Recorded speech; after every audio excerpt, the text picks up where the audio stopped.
Hello and good morning everyone. I welcome you all at Eduverse IS. I hope everyone is doing well. So today is 13 February 2024 and we are going to discuss important news and articles from The Hindu newspaper.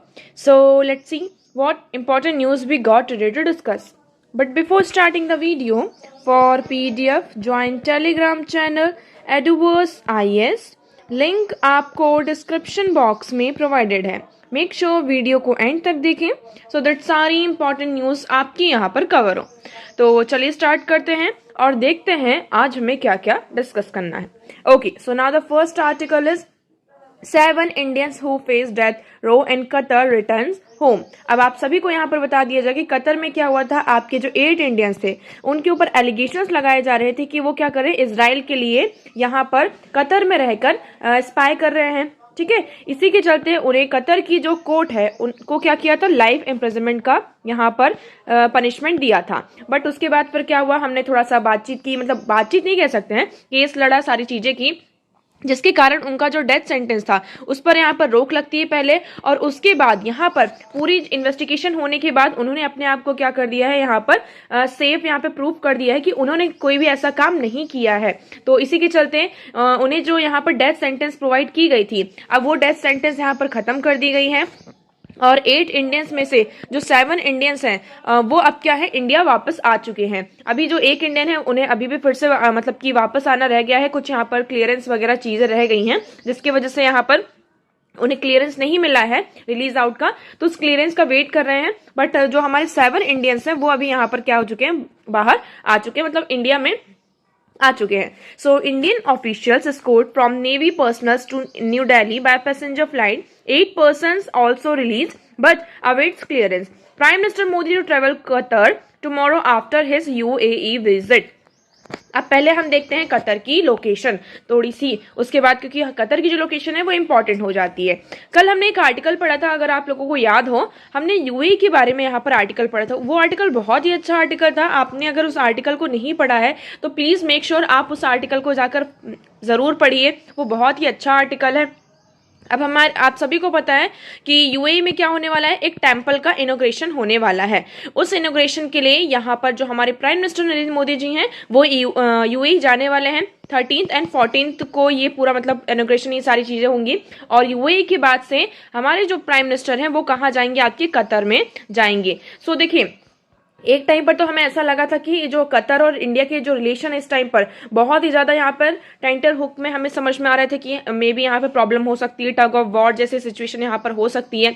But although हमने अपने diplomatic ties के through और हमारी diplomacy के through हमने इस situation को क्या किया, ईज किया. अब जो कतर है ये आपकी एक गल्फ कंट्री में आता है.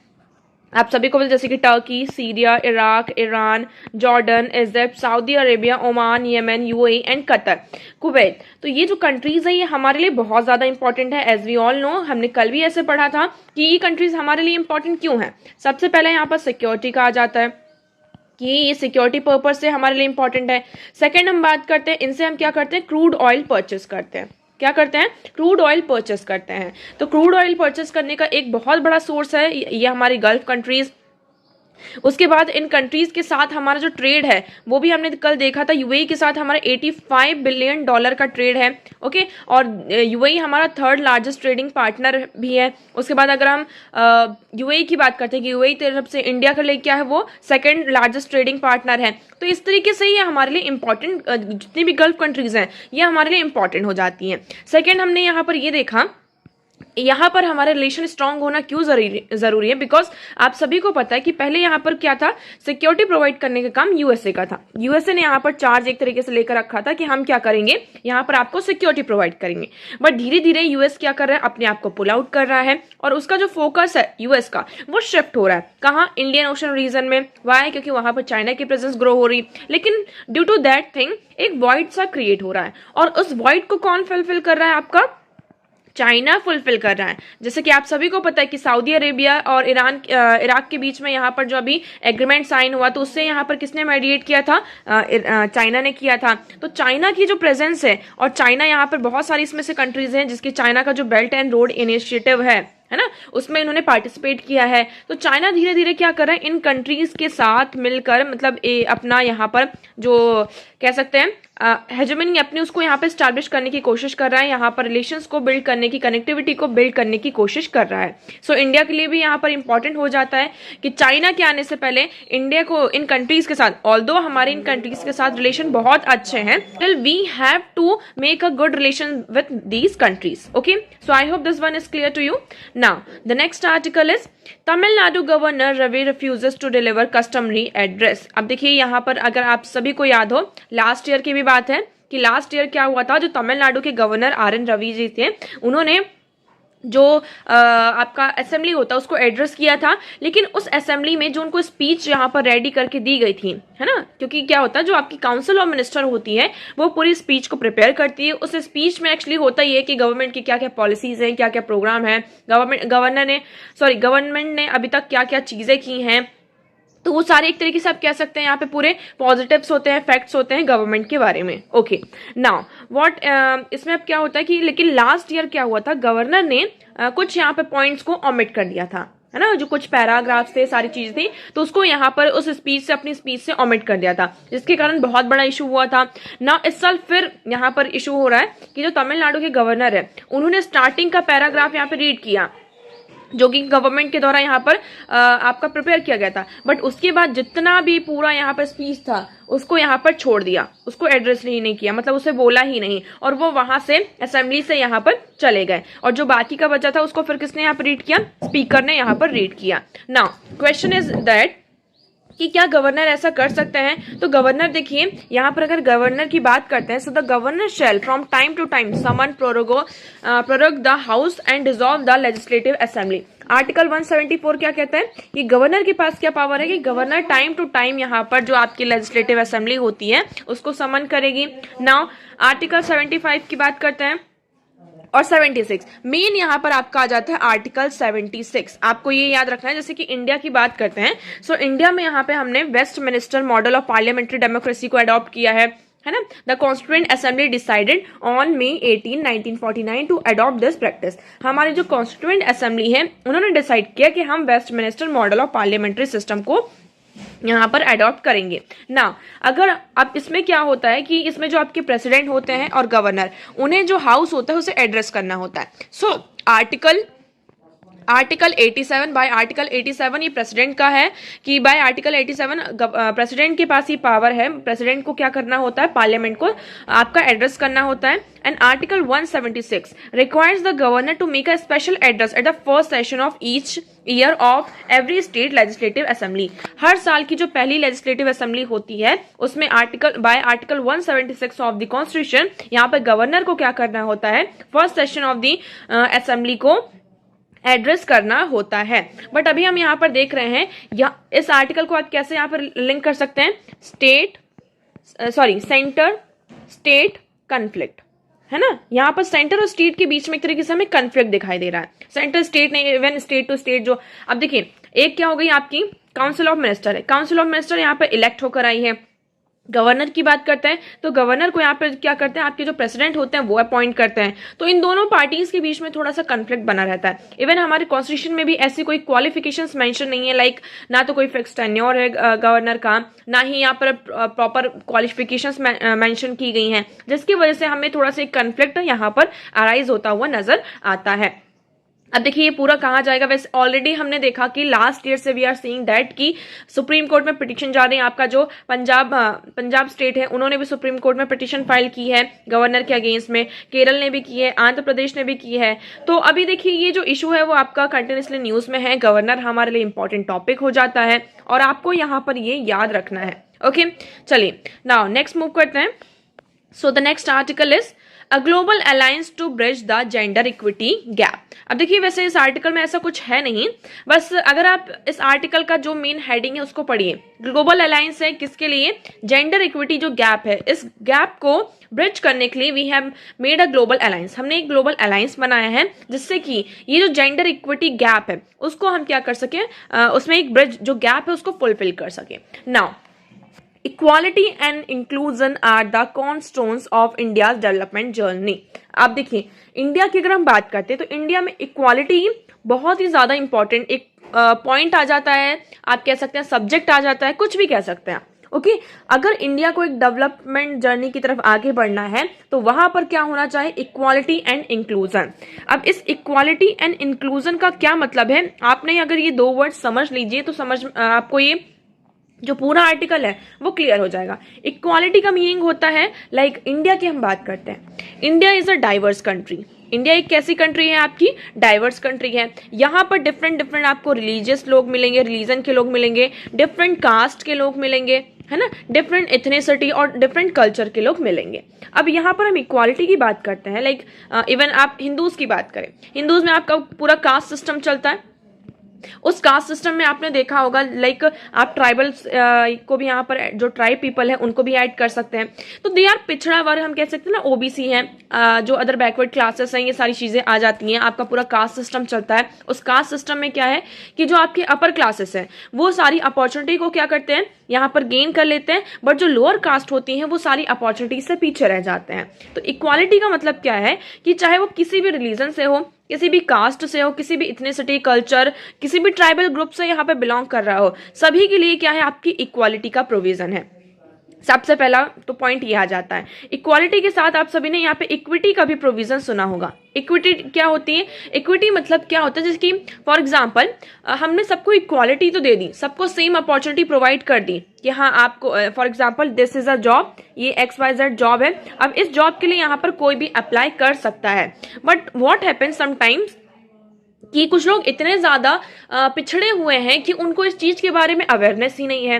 अब हम उन्हें आगे कैसे, जो हमारा मेन स्ट्रीम है उसमें कैसे लेकर आए, तो इसके लिए हम क्या करते हैं, कुछ स्पेशल प्रोविजंस लेकर आते हैं। फॉर एग्जांपल हम रिजर्वेशन देते हैं उन्हें, है ना, उनके लिए सीट्स रिजर्व करके रखते हैं कि इस XYZ में कोई भी आपका एजुकेशनल इंस्टीट्यूशन है, कोई भी जॉब इंस्टीट्यूशन है, जहां पर भी XYZ कोई भी आपका इंस्टीट्यूशन है, वहां पर हम क्या करते हैं, फिर उनके लिए सीट्स रिजर्व करते हैं और उनको और ज्यादा प्रमोट करने की कोशिश करते हैं, जिससे वो एक मेन स्ट्रीम में क्या कर सके, यहाँ पर हमारे साथ आ सके और जो हम इक्वालिटी की बात करते हैं उसको हम आगे प्रमोट कर सके। सो इसी लिए हम क्या करते हैं, यहाँ पर रिजर्वेशन प्रोवाइड करते हैं। अब इस आर्टिकल में यहाँ पर जेंडर गैप की बात की गई है। अभी हमने जो इक्वालिटी की बात करी, इस इक्वालिटी में आपका एक पॉइंट और आ जाता है gender.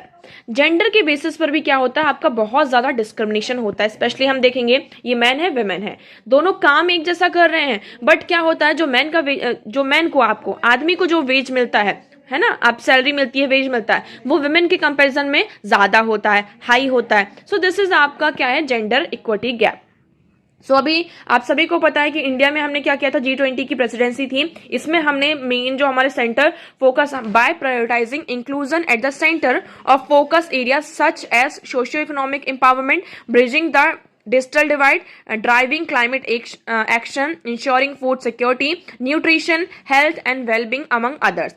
The declaration underlined the need for advocating a growth agenda that is driven by women-led development. तो अब देखिए यहाँ पर हमने एक बात और की कि हमारा जो ग्रोथ होना चाहिए, लेकिन वो ग्रोथ कैसा होगा, विमेन लेड डेवलपमेंट होगा। पहले अब तक हम बात करते थे विमेन्स एम्पावरमेंट, विमेन्स डेवलपमेंट, औरत का यहाँ पर एम्पावरमेंट होना, है ना, औरत का एम्पावरमेंट होना, उन्हें यहाँ पर इक्वालिटी प्रोवाइड करना। लेकिन अब हम बात करते हैं कि हमारी जो ग्रोथ होगी वो कैसी होगी, विमेन लेड, विमेन के द्वारा यहाँ पर क्या होगा, आपका डेवलपमेंट होगा।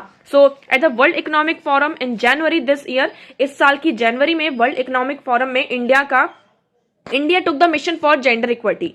यहाँ पर इंडिया ने क्या किया है, एक मिशन यहाँ पर आपका लिया है जेंडर इक्विटी का, जिसके लिए यहाँ पर सेवरल स्टेप्स यहाँ पर हमने लेकर आए हैं। उसके लिए हमने क्या लॉन्च किया है, alliance for global good, gender equity and equality. आपको ये नाम याद रखना है, क्या है, alliance for global good, gender equity and equality.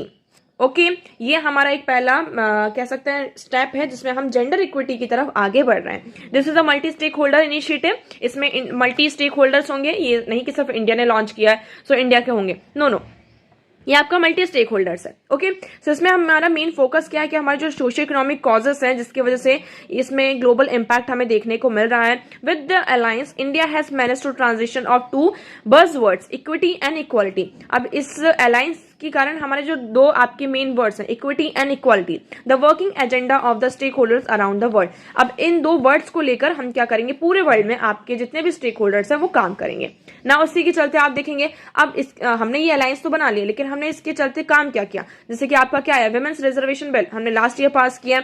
हमने रिजर्वेशन में third of the seats for women के लिए यहाँ पे पार्लियामेंट में आपका रिजर्व करके रखा है, क्योंकि देखिए यहाँ पर क्या है, जब तक हम चीजों को रिजर्व नहीं करेंगे उनके लिए तब तक हम आगे नहीं बढ़ पाएंगे। उसके बाद allocation of nearly $27 billion under the gender budget. यहाँ पे जो जेंडर बजट है उसमें हमने $27 बिलियन तक का क्या है एलोकेशन आपको देखने को मिलेगा, जिसमें हम एडवांस कर रहे हैं विमेन लेड डेवलपमेंट की तरफ। ओके धीरे धीरे यहाँ पर हम इंडिया की बात करते हैं तो India female labour force participation rate भी इंक्रीज हुआ है from 23.3% in 2017-18 to 37% in 2022 and 23। ये डेटा आपका आया है किसके द्वारा, annual periodic labour force survey के द्वारा यहाँ पर आया है। कि उसके बाद आप देखेंगे कि even within rural India there is a participation of over 9 crore women in 83 lakh self help group. Even आप रूरल इंडिया में भी देखेंगे कि जो वुमेन का पार्टिसिपेशन है सेल्फ हेल्प ग्रुप में वो आपका इंक्रीज हुआ है। इसके कारण क्या हुआ, जो socio economic condition in rural areas की वो इंप्रूव हुई है। So all these provide glimpse of women lead development that India is witnessing. तो ये सब क्या एक ग्लिम्स प्रोवाइड करता है जिससे कि हम ये विटनेस कर रहे हैं कि इंडिया का एक वुमेन लेड डेवलपमेंट यहाँ पर आपका हो रहा है। So an Indian contribution at Davos, यहाँ पर अब इंडिया का जो कॉन्ट्रीब्यूशन है वो डेवोस में इसकी बातचीत करिए कि बहुत ही अच्छा इनिशिएटिव है, इससे हम बहुत सारी चीजों को लर्न कर सकते हैं। हम यहाँ पे एक्सप्लोर कर रहे हैं स्पेस एक्सप्लोरेशन, स्पोर्ट्स सेक्टर में success story, entrepreneurship, United nation की जो peace keeping operation in the world, इसमें हम आपको यहाँ पर सारी चीजों में एक्नॉलेज किया जा रहा है। So the alliance for global good, gender equity and equality now serve as a platform to channelize the resultant enthusiasm and intent into action at the global level। तो हम ग्लोबल लेवल पर हम यहाँ पर हमारा इंटेंट है कि हम एक्शन यहाँ पर गए और हमें इसमें बहुत ज्यादा अच्छे आपको रिजल्ट्स भी मिल रहे हैं। Okay so I hope this one is clear, ये आर्टिकल आपको क्लियर होगा। नाउ मूव करते हैं नेक्स्ट आर्टिकल की तरफ। So the next article is hygiene sanitation rating system for hotel resorts home stay yet to take off. अब देखिए यहाँ पर क्या है, state silence on Swachh green leaf rating. आपका इस स्वच्छता ग्रीन लीफ रेटिंग है, अभी क्या है इसके बारे में अभी हम देखेंगे। पहले हम इस आर्टिकल के बारे में, इसको लॉन्च किया था लास्ट ईयर नवंबर में by the union tourism ministry. यहाँ पर जो आपकी यूनियन टूरिज्म मिनिस्ट्री है उसके द्वारा इसको लॉन्च किया गया था। अब एक्चुअली होता क्या है, जब आप जाते हैं कहीं किसी टूरिज्म में, मतलब घूमने जा रहे हैं, फॉर एग्जाम्पल हम कुल्लू गए, मनाली गए, उत्तराखंड गए, अब हम कहाँ बैठे हैं, फॉर एग्जाम्पल आप आंध्र प्रदेश के रहने वाले हैं, आप यहाँ मनाली जा रहे हैं, ठीक है, मनाली जा रहे हैं, तो आप सब सारी चीजें देखिए ना, आप किस होटल में यहाँ पर स्टे कर रहे हैं, आप जिस होटल में स्टे कर रहे हैं आप वहाँ देखेंगे कि वहाँ हाइजीन कैसा है, सैनिटेशन कैसा है, आपका वहाँ का रेटिंग सिस्टम देखेंगे पहले, है ना, कि इस होटल को कितनी रेटिंग दी गई है, उस बेसिस पर आप काम करते हैं, उस बेसिस पर आप जाएंगे, उसी होटल में स्टे करेंगे। क्या आप कोई गंदी जगह होगी इस प्लेस पर जाएंगे? नहीं। तो इसी के चलते जो आपकी यूनियन टूरिज्म मिनिस्ट्री है उन्होंने लास्ट ईयर स्वच्छता ग्रीन लीफ रेटिंग सिस्टम को लॉन्च किया, जिसमें मतलब वो क्या करेंगे, जो भी आपके होटल्स हैं, रिजॉर्ट्स हैं, जहां भी होम स्टे होता है उनको रेटिंग प्रोवाइड की जाएगी on the basis of hygiene sanitation, वहां पे कैसा हाइजीनिक सिस्टम है, इन सारी चीजों पर। Okay so it is propose to launch the Swachhata green leaf rating system at all hospitality facilities in the country में जितने भी यहाँ पर हॉस्पिटैलिटीज फैसिलिटीज हैं उनके लिए हम यहाँ पर इस रेटिंग सिस्टम को क्या करेंगे, लॉन्च करेंगे ना। इसमें इसका जो टारगेट ग्रुप कौन कौन से, mainly hotel, lodges, home stay, Dharamshala, camps which have portable toilets, और जहां पर पोर्टेबल टॉयलेट्स, कैंप्स वगैरह ऐसे हैं जहां पर आपके पोर्टेबल टॉयलेट्स हैं, वहां पर भी इनको क्या की जाएगी, रेटिंग्स प्रोवाइड की जाएगी। इससे क्या होगा, आपका जो 3 टायर कमिटमेंट सिस्टम है जिसमें हम प्रपोज कर रहे हैं स्वच्छता, ये भी आपका होगा, और साथ साथ यहाँ पर जो आपका टूरिज्म है, हमें टूरिज्म को प्रमोट करना है, लेकिन लोग स्टे कहाँ करेंगे? जो आपके टूरिस्ट आ रहे हैं उनको स्टे करने के लिए भी एक सेफ और हाइजीन सेफ प्लेस चाहिए, है ना। तो इसलिए हम इस रेटिंग सिस्टम को लेकर आए हैं। इसके बारे में कुछ और इन्फॉर्मेशन देख लेते हैं। सो स्वच्छता ग्रीन लीफ रेटिंग सिस्टम क्या है? That was launch by the department of drinking water and sanitation, ministry of जल शक्ति in collaboration with the ministry of tourism. आपको ये याद रखना है, इसमें department of drinking water sanitation और मिनिस्ट्री ऑफ जल शक्ति के साथ कोलैबोरेशन किया है। किसने? मिनिस्ट्री ऑफ टूरिज्म ने, ऑन 2 नवंबर 2023 ये आपका यहाँ पर लॉन्च होता है। उसके बाद system which would rate the hospitality facilities of the country based on their compliances to safe sanitation practices is in alignment with the travel for the life commitment of the Ministry of Tourism under Mission Life of NITI Aayog. तो आपका नीति आयोग का mission life है, तो उसी के under हमने इस rating को यहाँ पर लॉन्च किया है। इसमें टूरिज्म, जैसे कि आप सभी को पता है, एक इंपॉर्टेंट इकोनॉमिक एक्टिविटी है और इसमें हम क्या करते हैं, इसको प्रमोट करते हैं जिससे कि हमारा जो सोशल और कल्चरल टाइज है वो यहाँ पर इंप्रूव हो। सो इसके लिए यहाँ पर जो टूरिज्म है, जो टूरिस्ट हैं वो बहुत सारी मेमोरीज को अपने साथ लेकर जाते हैं, लेकिन वो जिस होटल में स्टे कर रहे हैं, फॉर एग्जांपल वो XYZ होटल में स्टे कर रहे हैं, अब वो होटल इतना गंदा है, वहां पर कोई प्रॉपर मैनेजमेंट नहीं है, सारी चीजें हैं, अनहाइजीनिक है बहुत ज्यादा, तो क्या जो भी पर्सन है वो जब अपने घर जाएगा तो वो सारी मेमोरीज लेकर जाएगा कि अरे वहां पर तो इतना गंदा था। लेकिन वही चीज अगर आपकी अच्छी होगी तो हम ऐसा कहेंगे ना, उसको बहुत अच्छा प्रेज करेंगे कि अरे वहां पर तो बहुत अच्छा था, ऐसी से ऐसी चीजें थी, इतना हाइजीन था, इतना सारा क्लीन था, है ना। सो जो टूरिस्ट होते हैं वो अपने साथ मेमोरीज को लेकर जाते हैं, लेकिन जब तक हम जो हमारा टूरिस्ट डेस्टिनेशन है ना, उसकी जो रेपुटेशन है, तो उसके लिए हम कैसे, जब तक वहाँ का सैनिटेशन है वो एस्थेटिक है, उसको हम जब तक वो उससे इन्फ्लुएंस नहीं हो जाते तब तक वो चीजें आपकी नहीं आती हैं। ओके, सो आई होप ये आर्टिकल आपको क्लियर होगा। तो आज के लिए इतना ही। मैं उम्मीद करती हूँ आपको जितने भी आर्टिकल्स थे वो सारे यहाँ पर क्लियर होंगे, बट अगर अभी भी आपको कोई डाउट लगता है तो you can ask in comment section. आज का वीडियो कैसा लगा एक बार कमेंट सेक्शन में जरूर बताइएगा। If you like the video को लाइक करना, चैनल को सब्सक्राइब एंड शेयर करना ना भूलें। So that's for all today. Thank you so much for discussion.